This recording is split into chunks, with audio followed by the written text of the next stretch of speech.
What is the worst type of dementia? Well, is there a worst type or are they all equally bad?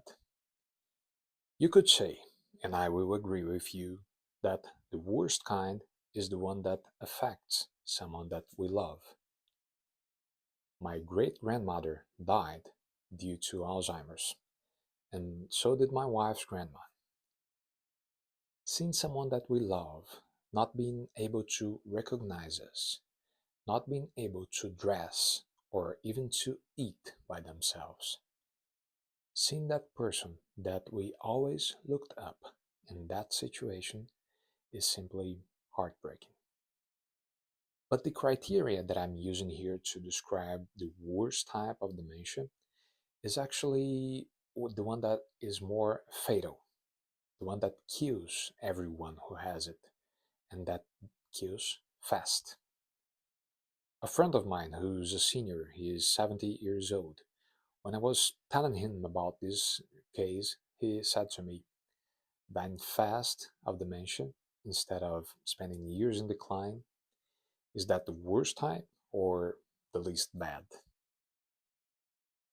Before we go to our case, I would like you to know that there are no scientific case reports of people who lost their fingers from hitting the like and the subscribe button. So if you can, please do. During the morning hospital rounds, Dr. Kozak asks to his resident, "What do you have for me today?" Dr. N replies, "The neurologist just referred this patient to us. She was referred to him by her family doctor, who saw her because her husband asked." "Why is that? Stop messing around. Tell me about her." "Her name is Murayo. She is a 68-year-old woman from Nigeria, and until just 6 weeks ago, she had an everyday life. She's a housewife and used to go out for groceries, talk to the neighbors, and was very active in her community. Then, suddenly, things changed. She didn't remember where she put her stuff. Then, she didn't remember some names. Then she got lost while walking around the neighborhood she had lived for the last 40 years. Well, that looks like dementia, but progressing too fast. Did she have a stroke? Did she have a head injury?" "No stroke, no trauma. And that's not all. She started peeing on the floor. Her behavior changed. She could no longer cook or even take a bath or eat by herself. She also started having visual hallucinations. She was seeing people that were not there." "Are you sure it has been just 6 weeks? This looks like advanced dementia." "Yeah, I double checked." During the physical examination, her doctors noticed a mini mental state examination score of 2 out of 30. This exam consists of questions to assess the patient cognition. Questions like, "What day is today?" and "Where are you now?" A score below 24 is abnormal, but a score of 2 means severe cognitive impairment. She also showed erratic movements, as shown in this video from a different patient with the same diagnosis. Besides that, her gait was also abnormal, as seen in this other video also from another patient. Ryo had abnormalities in her EEG, the exam that sees the waves on your brain. Just like the ECG sees it on your heart, the EEG sees it on your brain. Also, her brain MRI and her lumbar puncture, they were all abnormal. Dr. Kozak knew what she had, but the only way to prove it was a brain biopsy. A biopsy that would be done post-mortem, since that disease had no cure and killed 100% of the people who had it. And it did it in just a few weeks.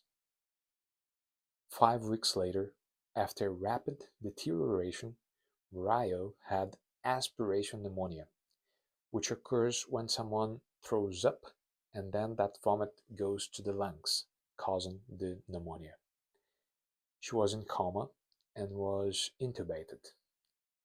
24 days after her admission, she passed away, just 14 weeks after the onset of the illness. What Morayo had, and that was later confirmed in her brain autopsy, is called Creutzfeldt-Jakob disease, or prion disease, or the way that became known in the 90s, mad cow disease. Now, if you are 35 or older, you probably heard of mad cow disease. In the early 90s, there was an outbreak of this disease among cattle in the UK. Over 4 million head of cattle were slaughtered in an effort to contain the outbreak, and 178 people died after contracting Creutzfeldt-Jakob disease through eating infected beef. Besides that, British beef was banned from export to several countries around the world, with some bans remaining in place until as late as 2019. Now, this kind of contamination by eating infected beef is extremely rare, and was not the kind that Murayo had. The type of Creutzfeldt-Jakob disease that she had is called sporadic, and it does not have a known cause. This disease is not caused by a virus, by a bacteria.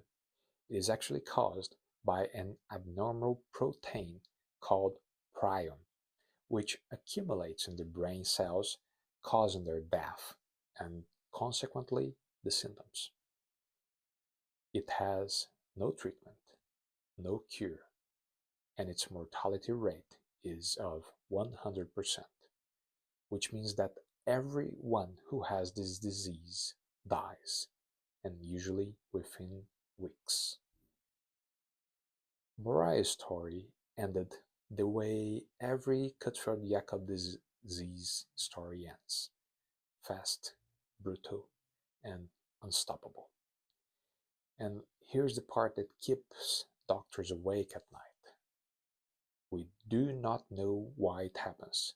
We do not know how to prevent it, and we do not know who will be next.